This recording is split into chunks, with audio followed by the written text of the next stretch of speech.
Hi friends, welcome to editorial discussion in 2 minutes. ఈరోజు editorial Vande Mataram related controversy గురించి అండి. So Vande Mataram song ఏంటంటే first మీరు తెలుసుకోవాల్సింది వందే మాతరం సాంగ్ మన నేషనల్ సాంగ్ అండి. సో దీన్ని అసలు ఎవరు కంపోజ్ చేశారు అన్నది మీరు అడిగితే సో ఇది మీరు తెలుసుకోవాల్సిన ఫ్యాక్ట్.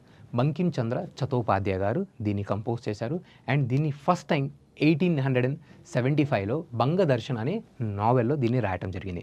ఆ తర్వాత 1896 కాంగ్రెస్ సెషన్లో దీన్ని పాడటం జరిగింది. ఆ తర్వాత కూడా వేరియస్ టైం పీరియడ్స్లో దీన్ని యూజ్ చేశారనమాట ఫ్రీడమ్ స్ట్రగుల్ అప్పుడు. అయితే దీంట్లో ఫస్ట్ 2 స్టాంజాస్ని మాత్రం ఇంపార్టెంట్గా పెట్టారు. ఎందుకంటే దీంట్లో మదర్ గాడెస్ని ప్రే చేస్తున్నట్టు కొన్ని లైన్స్ ఉండడం వల్ల వేరే కమ్యూనిటీస్ వాళ్ళు ఇబ్బంది పడుతుండడం వల్ల యూనిటీని తీసుకురావాలని చెప్పి మిగతా లైన్స్ని ఇగ్నోర్ చేశారనమాట.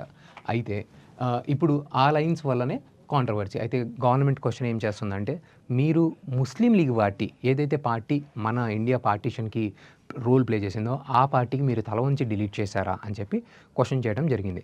అయితే ఈ ఎడిటోరియల్ వాళ్ళు ఏం రాశారంటే, కాదు 1937లో అందరూ కలిసి ఒక రిజల్యూషన్ తీసుకొని ఆ రిజల్యూషన్లో అందరు పార్టీ వాళ్ళు ఉన్నారు అండ్ ఆ టైం పీరియడ్లో వల్లభాయ్ పటేల్, రాజేంద్ర ప్రసాద్ ఇలాంటి పెద్ద పెద్ద వాళ్ళు కూడా ఉన్నారు. వీళ్ళందరూ కలిసి కూర్చొని తీసుకున్న డెసిషన్ అని చెప్పి చెప్తున్నారు అనమాట.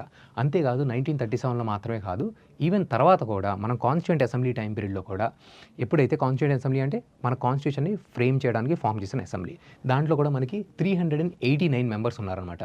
వీళ్ళందరూ కూడా ఇదే రిజల్యూషన్ని అగ్రీ చేశారు. సో దీంట్లో కాంట్రవర్సీ ఏం లేదు, కాంట్రవర్సీలోకి వెళ్ళాల్సిన అవసరం లేదు అండ్ అని చెప్పి చెప్తున్నారన్నమాట.